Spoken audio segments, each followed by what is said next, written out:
Welcome everybody to another episode of Monster Monday, the best way to start your week.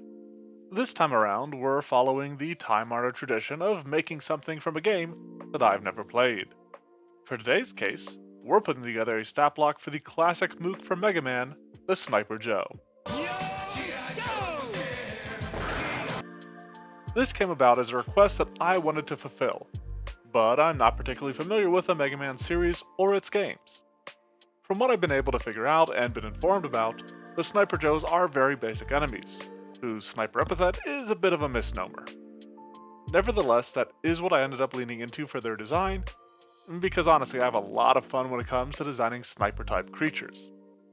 Some suggestions led to me settling on a level 4 creature, and then I went with what I've been going for the other robots I've built, the construct, robot, and tech traits.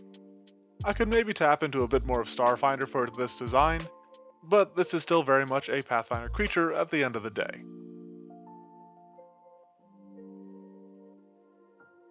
Naturally, our cybernetic sniper sentry starts off with extreme dexterity, based on its dedication to essentially being a living turret. Exemplifying this is its strength and wisdom, both at only moderate values. And they are its second highest ability scores. Its constitution is low, and its intelligence and charisma are lower still. But I didn't think that they were actually mindless. That might be a mistake on my part, so feel free to let me know. Given the Joe's role as a guard, the Sniper Joe utilizes a high perception score, and with it is dark vision, its cybernetic sight letting it search the shadows. Its dexterity lends to a high acrobatics check, and while a sniper should fire from cover from hiding, the Sniper Joe doesn't, so it only has a moderate stealth.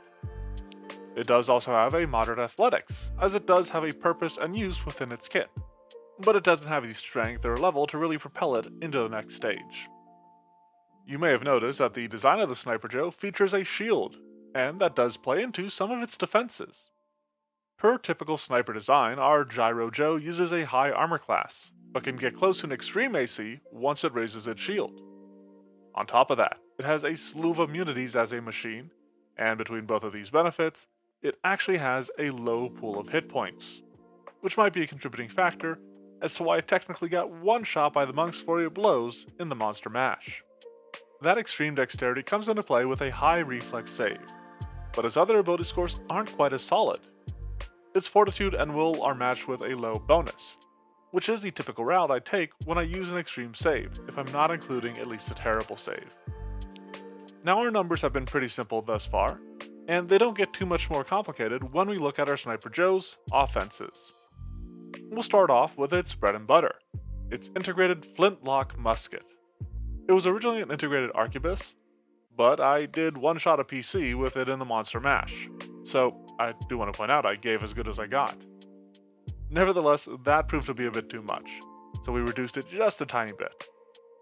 This strike does still have a high attack bonus, but that switch to a flintlock musket means that it only deals moderate damage, and technically a point below that. On top of that, it has to be reloaded as a single action after every use, but then on the other hand, it has the Fatal D10, which puts its average damage on a crit somewhere between high and extreme damage, so it still has some punch to it. But when enemies close the distance, the Sniper Joe may be pressed to switch to its shield boss. Less versed in melee combat, this only has a moderate attack bonus, and its damage is also moderate. But this doesn't provoke things like reactive strike, and it comes with push, letting the Joe knock enemies away using its athletics, and maybe pop a shot off with its musket.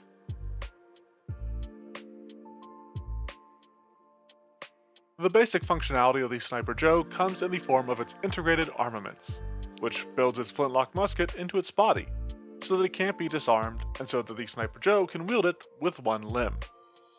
While you can't knock it out of the Sniper Joe's grip, it can be removed by spending the time to make a crafting check to disassemble it and pull it out. Finally, an important establishing effect from this ability is that it allows the Sniper Joe to reload when it doesn't have a free hand. On the topic of reloading, the Sniper Joe has Rearming Shield, which allows the Sniper Joe to raise its shield while spending the interact action to reload. This kind of follows the cycle of the Sniper Joe taking a few pot shots and then reloading its weapon while it guards itself with a shield. Once the Sniper Joe does have its shield raised, it is worth noting that it has the shield block reaction to help give it a little bit more defenses. Now this quick action reload can also be used in conjunction with nice shooting. Oh, nice shooting, Tex! By my reading, the Sniper Joe usually takes a single shot, but sometimes they do a 3-shot volley. This doesn't quite get the Sniper Joe there, but it does help out by condensing 3 actions, 2 strikes and 1 interactor reload, into just 2 actions. It's pretty juicy, but if it can't nail that second shot, it can lead into its next ability. Lead the target is a feature that I have used before, on the Quill Shot in particular. It feels like a perfect fit for a sniper type creature, and I'm 100% going to include this in an original sniper sort of monster I make. I just need to figure out what that monster is. This allows the Sniper Joe to reset after missing a strike, forestalling attempting another strike to instead take its time with the next. I did realize that I had to include an interactive reload in this feature as I was typing up the script for this video, but this is the ability that you want your players to recall knowledge about. The readied action that this provides is only triggered by the target moving, which gives the Sniper Joe a chance to make a strike at an extreme attack bonus. But if the players know this, they can either use steps or avoid taking move actions altogether to prevent the Sniper Joe from taking advantage of this ability. On top of that, the reaction of this ability competes with that of shield block, so that is another way to put some pressure on it. This is a good opportunity to take the chance to wail on it. Rounding out our aiming automaton's arsenal is Charged Shot, which plays a bit into Megaman in general, letting the Sniper Joe gather up energy before releasing an extra powerful shot.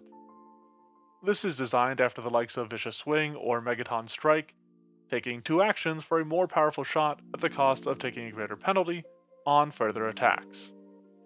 It lets the Sniper Joe take a moment to really lay into a victim, but it is otherwise a pretty basic effect.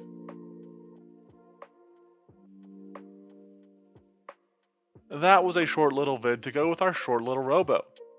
This cybernetic sniper shoots from the safety of its shield, striking at stragglers with shocking certainty. These guys could be run as security for a crashed spaceship, or constructs assembled by a madman on the cutting edge of fantasy science. With them being tech and the like, it might make them a bit harder to work in a Pathfinder game, but Starfinder is coming up, and when the time comes, you could just modify the Sniper Joe with different firearms from that integrated into its form. I'd love to know what you think of this monster and what other sorts of creatures you'd like to see in a comment. If you want to see the other monsters I've made, or the D&D versions of this monster, check out the Monster Monday blog, which is linked in the description below, along with the Discord and Twitter. Thanks for watching, and have a monstrous Monday.